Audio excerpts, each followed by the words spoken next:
অনলাইনে ক্লাস করছেন অথবা আপনি আপনার ফ্রি টাইমে আপনার প্রিয় গেমটি খেলছেন, কিন্তু হুট করে দেখলেন আপনার ফোনটি গরম হয়ে গেল আর আপনার কাছে মনে হচ্ছে যে আপনার ফোনটি এখন বন্ধ হয়ে যাবে।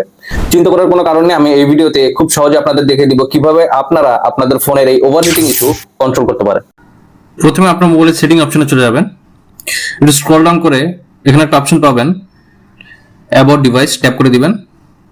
আবার একটু স্ক্রল ডাউন করে এখানে একটা অপশন দেখাচ্ছে ভার্সন, এটাতে ট্যাপ করবেন। উপরে ভার্সন নাম্বার একটা অপশন দেখাচ্ছে, এটাতে যদি আপনি কন্টিনিউয়াস ট্যাপ করেন তাহলে আপনার ফোনে ডেভেলপার মোডটা ওপেন হয়ে যাবে। তারপরে আপনি এখান থেকে ব্যাক করবেন, এরপরে সার্চ বারে এসে লিখবেন ডেভেলপার। দেখেন এখানে অপশন চলে আসছে ডেভেলপার অপশনস, এটাতে আমরা ট্যাপ করব।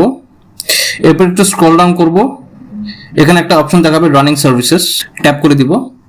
এরপর এখানে এসে আপনি দেখতে পাবেন কোন কোন অ্যাপ্লিকেশন গুলো আপনার এখনো রানিং আছে। এই অ্যাপ্লিকেশন গুলো আপনার প্রয়োজন নেই, এগুলো এখান থেকে সিলেক্ট করে স্টপ করে দিলেই এই অ্যাপ্লিকেশন গুলো আপনার ব্যাকগ্রাউন্ডে রান হবে না। এবারে আপনি আপনার র্যামের উপর প্রেসার রিলিজ করতে পারবেন এবং আপনার ফোনের হিটিং ইস্যু অনেকখানি আপনি কন্ট্রোল করে নিতে পারবেন।